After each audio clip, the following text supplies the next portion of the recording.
At exactly 10:47 on a Tuesday morning, my daughter Amanda's phone lit up with a purchase alert.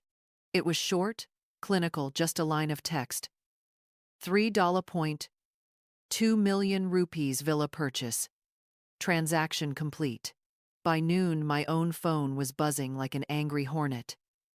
Amanda. Then David, her husband. Then Catherine, David's mother. By evening, I had gone from being invisible in my own family to the most talked about woman in Connecticut. And all it took was silence and a villa with windows that touched the sky. If you're watching this, subscribe and tell me where you're listening from. Because sometimes the most shocking stories don't start with shouting. They begin with silence. The kind that grows heavy until it finally cracks everything open. Let me take you back. 3 days earlier, the 15th of March, was my birthday. The 64th in a row. The same date it had always been. But for the last 6 years, that day had belonged not to me, but to Catherine Miller, my daughter's mother-in-law. Her birthday fell on the 12th of March. And somehow, every year since Amanda married David, Catherine's celebrations managed to stretch and swell until my day disappeared inside hers. This year was no different. Amanda and David packed their weekend bags with polite smiles and guilty eyes. They said Catherine hadn't been feeling well, that a spa trip in Vermont might lift her spirits. They promised we'd celebrate later. The same hollow promise I'd heard every year. I didn't argue. I didn't remind them. I didn't even send one of my usual pitiful reminder texts. Don't forget, Saturday is my birthday. I just smiled, waved them off from my driveway, and let their car disappear down the road. Then I closed the door, sat at my kitchen table, and picked up the phone. Jennifer, I said, calling my realtor. Find me the most beautiful waterfront property within 50 miles. Money is no object. She laughed at first. Thought I was joking. But I wasn't. By sunset that very day, I was standing in the marble foyer of a villa overlooking Long Island Sound. The place was breathtaking, floor-to-ceiling windows, a kitchen gleaming like a magazine spread, a master suite with its own fireplace, a deck that felt suspended above the ocean. It's listed at $3.2 million, Mrs. Parker, Jennifer said carefully, as if bracing for me to faint. I'll take it, I replied. Her eyes widened. Don't you want to think about it? Talk to your family? That made me laugh loud, free, almost bitter. When was the last time my family discussed anything with me? I signed the papers the next morning. By Wednesday afternoon, the deed was mine. And by Thursday, Amanda's world and mine was about to change forever. Because silence, I had learned, wasn't weakness. It was power. Birthdays are supposed to mark time balloons, laughter, cake with too many candles. But in my house, the 15th of March became a ghost of a day. The first year after my husband died, I tried to be understanding. Catherine, Amanda's mother-in-law, had slipped on ice and broken her hip just 3 days before my birthday. Amanda and David rushed to Vermont, said it was an emergency. They promised we'd celebrate when they got back. We never did. By then it was Easter, then spring cleaning, then suddenly summer. My birthday dissolved into chores and silence. The second year, I baked myself a cake. Nothing fancy, just a boxed mix with too sweet frosting. I waited all afternoon, thinking Amanda and David might drop by. Instead, I got a call. Catherine had suffered a cardiac scare from too much caffeine. Off they went again. I ate that cake alone at midnight, the candles burning down to nothing but wax puddles. Year 3 was déjà vu. Catherine suddenly developed vertigo. Year 4, it was stress-related chest pains. Each March came with the same performance. hushed voices, emergency trips, and a calendar that erased me. By the 5th year, I stopped believing it was coincidence. That was the year I saw them, Amanda, David, and Catherine, through the window of a downtown bistro the day after my birthday. Champagne glasses raised, laughter spilling out. Catherine's cheeks were pink with wine, her hair perfectly coiffed, hardly the image of a bedridden woman. I sat in my car across the street for 20 minutes, watching my daughter celebrate another woman's life, while mine was treated like an afterthought. I didn't cry. Something colder settled in my chest that day. Year 6 confirmed the truth. Catherine didn't even bother with an illness. Instead, Amanda chirped over the phone. "Mom, we'll plan something later. Catherine's friends are throwing her a big weekend."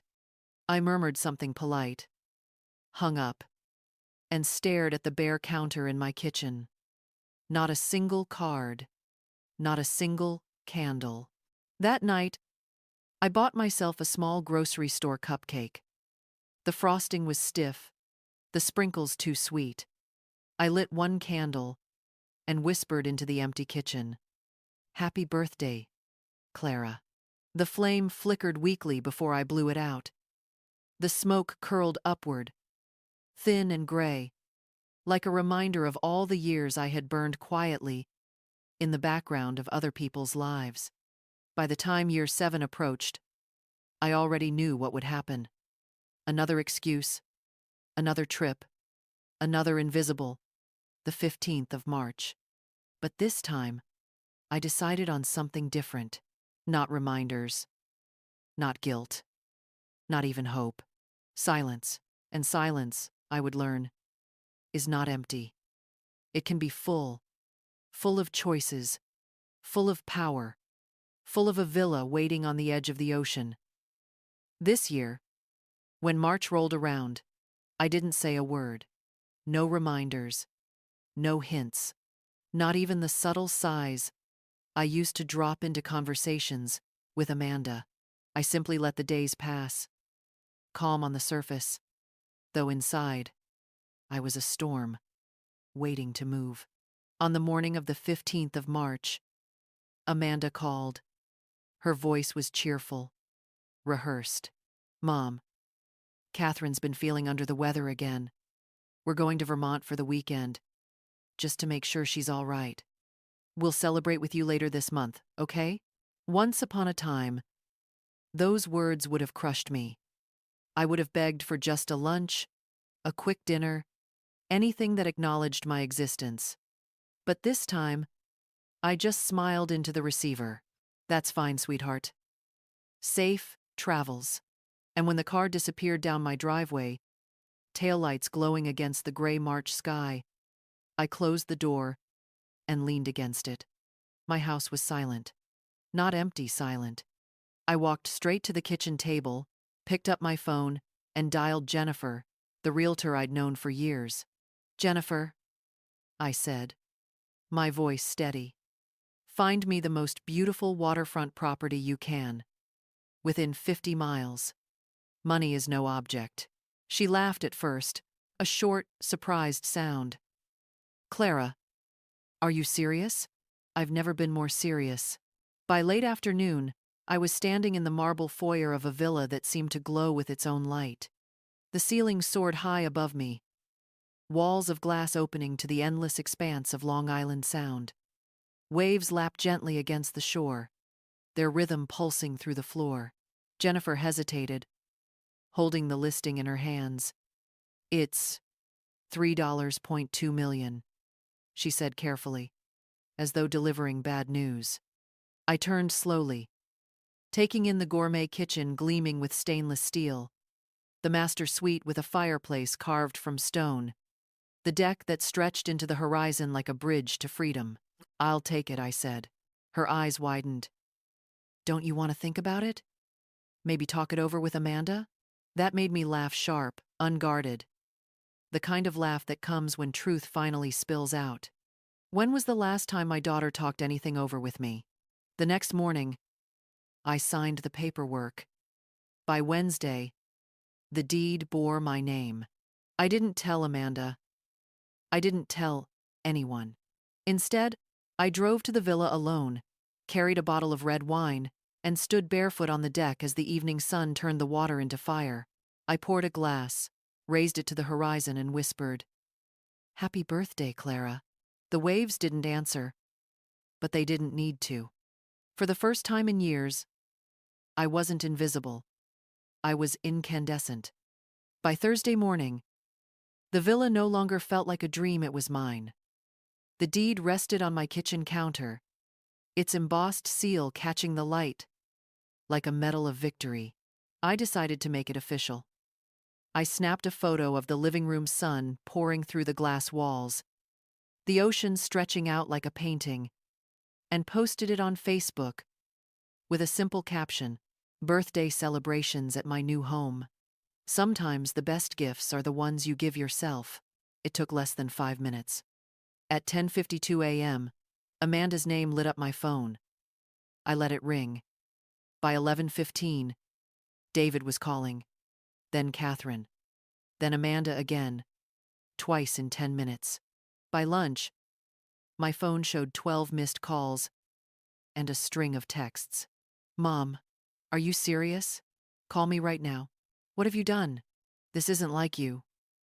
We're worried." I set the phone face down on the marble counter. The buzzing continued, a nervous insect trapped in glass. I poured myself coffee, stirred in cream, and carried it to the deck. The sound glittered under the pale spring sun, unbothered by the chaos vibrating in my pocket. By 2 p.m., I had 17 missed calls. Amanda's texts shifted tone from urgent concern to thinly veiled anger. "Mom, this is irresponsible. You can't afford this place. Please call me back so we can fix this. Don't make any more financial decisions until we talk." I smiled, sipping my coffee. Fix this. That phrase had been the anthem of my life. Clara will fix the bills, fix the meals, fix the problems. Now, it was Amanda's turn to panic and my turn to be silent. The silence unsettled them. That much was clear, because by 5 p.m., Catherine herself was leaving voicemails in her honeyed, patronizing tone. "Clara, dear, I don't know what you're trying to prove, but this isn't healthy. Call me back. We'll sort everything out together, as a family." Together. I almost laughed. For years, together had meant me waiting alone while Amanda celebrated Catherine's birthday. By sunset, the missed call tally reached 23. My phone buzzed again as I poured a glass of wine. I didn't even check who it was. I carried the glass to the deck, leaned against the railing, and watched the waves turn gold. The phone lay inside, still vibrating like a wasp, desperate to sting. I lifted my glass, toasted the horizon, and whispered, "Not this time." Silence wasn't just my answer. It was my fortress. While my phone throbbed with unanswered calls, I opened a different kind of envelope. It had arrived months earlier, in thick cream stationery sealed with my late Aunt Helen's initials. I hadn't shown it to Amanda, or to anyone. Some things weren't meant to be shared with those who had already proven they didn't listen. I unfolded the letter and read it again, letting the words settle into the quiet of my villa. "Dearest Clara, if you're reading this, I've gone. Don't waste your tears. I lived exactly the life I wanted, and I want you to do the same. I'm leaving you everything, my brownstone, my investments, my collection, because you were the only one who saw me as more than an obligation. Use it to remember who you are, and don't let anyone disguise control as care. With love, Helen." The inheritance totaled $7.3 million after taxes. Enough to give me choices for the first time in my life. Enough to silence every patronizing voice that insisted I needed oversight, guidance, management. I had kept it hidden deliberately. Amanda, with her quick judgments, and Catherine whispering in her ear, would have treated it like family property, not mine. They would have drawn up plans, budgets, responsible options, and I would have disappeared all over again. But Helen knew me. She knew the years I had sacrificed, the birthdays I had swallowed in silence, the way I had been treated like an aging responsibility, rather than a woman with her own desires. Her letter was more than money, it was permission. That evening, I brought the letter onto the deck, along with a bottle of red wine I had been saving for something. I hadn't known what, until now. I poured a glass, the liquid catching the light of the setting sun, and raised it toward the horizon.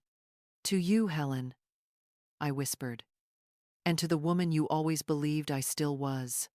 The waves answered with their steady rhythm, eternal and indifferent. But in their indifference, I found comfort. They didn't care who remembered my birthday, who thought I was fragile, who wanted to manage my life. They only cared that I stood there, glass in hand, claiming space. The wine was rich, bold, and almost defiant on my tongue. With each sip, I felt years of invisibility peel away like old paint. I wasn't just Amanda's mother or Catherine's convenient shadow. I was Clara Parker, a woman with her own home, her own wealth, her own choices, and for the first time in decades, I felt the truth pulse through me.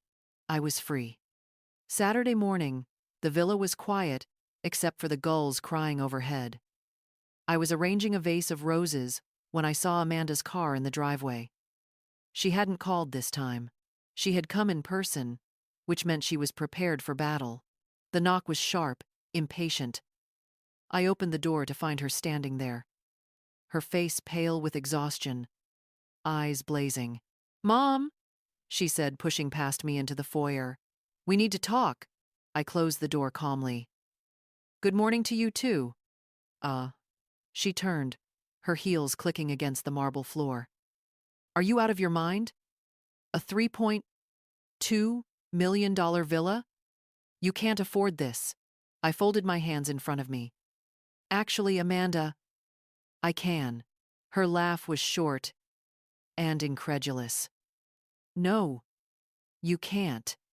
Dad's life insurance was comfortable, but not this comfortable. You're living on a fixed income. Property taxes alone could sink you." I walked toward the windows, letting the ocean spread out behind me like a witness. "There are things you don't know about my finances, because I chose not to tell you." Amanda blinked, momentarily thrown. "What does that mean?" "It means your Aunt Helen left me her entire estate," I said, turning to face her. $7.3 million after taxes." Her mouth opened, then closed. She looked suddenly younger, like the little girl who used to beg me for answers I wasn't ready to give. "Why didn't you tell me?" she whispered. "Because I knew how it would go. You'd run straight to David. Catherine would draw up a plan for how I should responsibly use my money, and I'd vanish again just like every birthday you forgot." Amanda's cheeks flushed. "That's not fair, isn't it?" My voice was steady, not cruel. "For years you've chosen Catherine's celebrations over mine.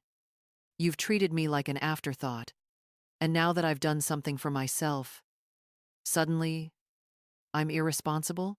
She pressed her hands to her temples. "I was trying to keep the peace, Mom. David's mother is demanding, you know that. It was easier to forget me." I finished. Her eyes filled, but she shook her head. "I just wanted everyone to get along." I stepped closer, lowered my voice. "Getting along shouldn't come at the cost of erasing your own mother." Silence stretched between us, sharp as glass. Finally, Amanda spoke. "So what now? You just shut me out?" "No," I said softly. "I'm letting you in. For the first time, you're seeing me not as the woman you manage, but as the woman I am." Her shoulders sagged. She looked around the villa, at the ocean beyond. I don't even recognize you anymore. I smiled faintly. That's because, Amanda, you never tried. They arrived together on a gray Sunday morning, David in his pressed suit, and Catherine, trailing behind him with a leather folder tucked under her arm. They didn't bother with pleasantries. David rang the bell twice, hard, and when I opened the door, he was already mid-sentence. Clara, we're worried. This whole house thing, it's not you. Behind him, Catherine nodded solemnly, as if she were the chairwoman of a committee formed to manage my life. I let them in, motioned toward the kitchen. Sunlight streamed across the marble counters, the ocean glittering just beyond the glass. Catherine's eyes swept the space like a tax assessor, cataloging every detail. She set the folder down on the counter and slid it toward me. These are options, dear. Lovely communities with excellent amenities. Age. Appropriate, supportive environments. Much more practical than this. She gestured at the villa like it was a reckless purchase from a clearance rack. I poured myself coffee, the quiet hiss of the machine filling the room. You did research without asking me? Of course, Catherine said smoothly. Someone has to provide perspective. You can't make these kinds of decisions alone. I set the cup in front of me, deliberately slow. The only person I consulted, I said evenly, was myself. David bristled. That's not responsible, Clara. Financial commitments like this require family discussion. I sipped my coffee, the warmth steadying me. Family discussion, I repeated. Like the ones where my birthday vanished into Catherine's calendar? Or the ones where my choices were dismissed before I even finished speaking? His jaw tightened. That's not the same. It's exactly the same. Catherine leaned forward, her smile sharp. We just want what's best for you. This house is too big, too expensive. You'll regret it. I set the cup down firmly.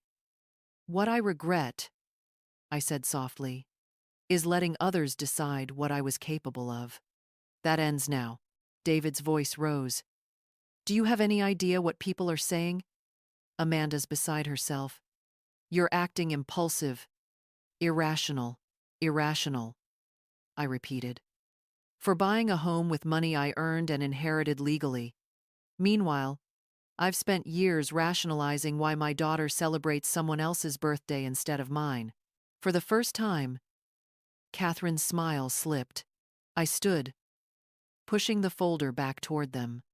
The brochures inside smiling gray-haired couples playing bridge, posing in staged gardens spilled across the counter. I don't need a brochure to tell me who I am, I said. I'm not moving into a senior community. I'm not signing over my decisions.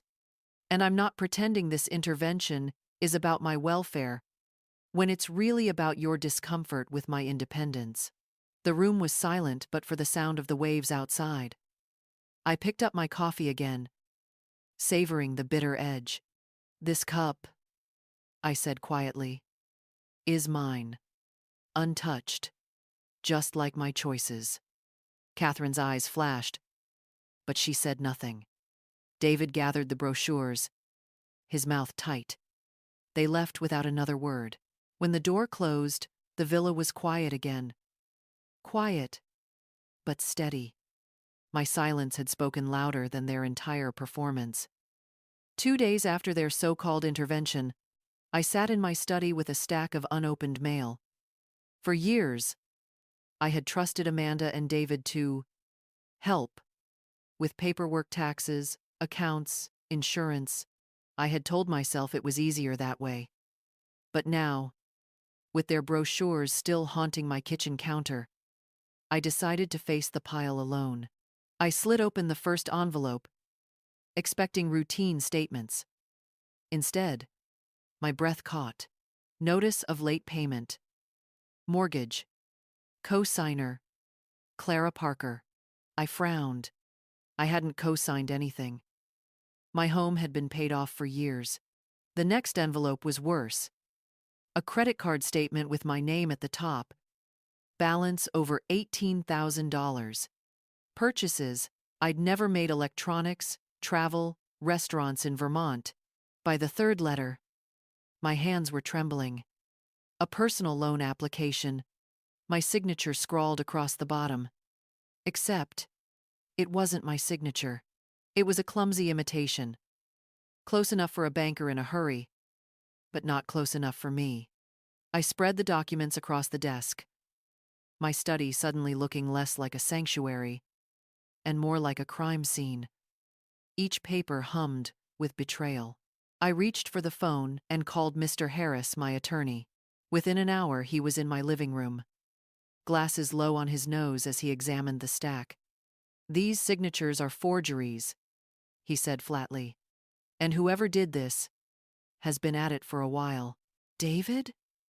I whispered, though I already knew. "Likely." And noticed the timing. He tapped the dates with his pen. Each loan coincides with one of Catherine Miller's medical emergencies: chest pains, anxiety episodes, falls. Every crisis that pulled Amanda away from you also pulled money out of your accounts. I sank into a chair, the weight of it pressing me down. So it was never about her health. Harris's eyes were grim. "I've seen this pattern before. Catherine has prior complaints of financial manipulation. Nothing that stuck, but enough to show a history. She knows how to exploit family trust." A wave of nausea rose in me. "And Amanda? Did she know?" He hesitated. "That's harder to say. Sometimes children turn a blind eye when a spouse or in-law handles the details. Sometimes they're complicit." I looked at the papers scattered across my desk, their edges sharp, dangerous. My own name twisted into debts I never touched. My own life reduced to collateral in someone else's scheme. The sound of the ocean outside was steady, but inside me, a storm was building. For years, I had believed silence was survival. Now I saw the truth. Silence had given them room to steal my voice, my signature, even my future. Not anymore. I gathered the papers, clipped them into a file, and slid it across the table to Harris. "Find me everything," I said, my voice low but unshakable. "Every account, every signature, every lie. If Catherine Miller thinks I'm still the woman who stays quiet, she's about to find out how wrong she is." Mr. Harris returned 2 days later with a folder so thick, it looked like it had been pried from a courthouse archive. He set it on my dining table, his expression grave. "Clara," he began, "we traced the loans and credit cards. The applications weren't random. They were orchestrated." He slid a page toward me. "David's signature appears alongside yours on every major transaction. He wasn't just helping. He was the architect. Catherine served as his witness more than once." My stomach clenched. "So it was both of them?" "Yes. And Amanda." He hesitated, adjusting his glasses. "We found emails. Not explicit instructions, but attachments. She forwarded bank statements, property assessments, insurance documents, all from your files. Some went directly to David, others to Catherine." I stared at the pages, the printed words blurring. "She gave them my information? Whether knowingly or just out of habit, she gave them the keys to your finances." Ha! The air felt heavy, pressing against my chest. Amanda wasn't just distracted or careless. She had been the courier, handing over my life piece by piece. That evening, Amanda showed up at the villa. She looked tired, defensive, as if she already knew what Harris had uncovered. "Mom," she began, setting her purse down, "we need to clear the air. Everyone's saying things that aren't true." I interrupted, sliding the folder across the counter. "Read it." She blinked, frowned, then flipped open the pages. Her face paled as she skimmed the loan documents, the forged signatures, the email headers, with her name. This isn't, her voice cracked. Mom, I didn't mean David said it was just for paperwork, just to help. I thought, she trailed off, clutching the edge of the counter. You thought what? My voice was steady, almost too calm. That it was easier not to ask questions. That Catherine's health scares justified selling your own mother's name? Tears welled in her eyes. I didn't know how deep it went. I just wanted peace in the family. David said you wouldn't understand. Catherine, she always made it sound like it was for your benefit. I stepped closer, my gaze fixed on hers. Benefit? Do you know what it feels like to see your own name twisted into debt? To realize your daughter was the one passing along the keys? She covered her face with her hands. I'm sorry. I was blind. I didn't want to see. Silence hung between us, sharp as broken glass. I wanted to rage, to scream, but instead, I let the quiet expand until it filled the room. Finally, I spoke. Amanda, I love you, but love doesn't mean I'll let you or anyone steal what's mine. My name, my dignity, my life. She dropped her hands, tears streaking down her cheeks. So what happens now? I closed the folder with a decisive snap. Now, I stop being quiet. And you start living with the truth. The decision came easily once the truth was laid bare. Mr. Harris contacted the authorities, and soon Detective Rodriguez from the state's Financial Crimes Unit was sitting in my living room, listening carefully as I unfolded every detail: the forged signatures, the debts, the inheritance Catherine and David had tried to siphon. She tapped her pen thoughtfully. They've built a pattern, Mrs. Parker. Identity theft, fraud, coercion. If you're willing, we can set a trap. I nodded. I've been silent long enough. Let's end this. The plan was simple. I would meet Catherine and David one last time, under the guise of discussing my finances. A recording device would capture everything. When they arrived, Catherine was all false warmth. David stiff beside her. Clara, darling, Catherine cooed. We were only trying to protect you. All those documents, surely you didn't understand them. I placed a folder on the table, identical to the one Harris had shown me. Then explain these signatures, I said, my voice steady. David glanced at the pages and faltered. Catherine reached to smooth things over, but Detective Rodriguez and her team stepped from the adjoining room, badges raised. Catherine Miller, David Miller, you're under arrest for fraud, identity theft, and conspiracy. The look on Catherine's face was a mask cracking her charm splintered into rage. David's shoulders slumped as handcuffs clicked around his wrists. Amanda stood frozen by the doorway, eyes wide. As her husband and mother-in-law were let out, she whispered, Mom, I didn't know it would come to this. I looked at her softly. You didn't want to know, but now you can't unsee it. That night, the villa was quieter than ever.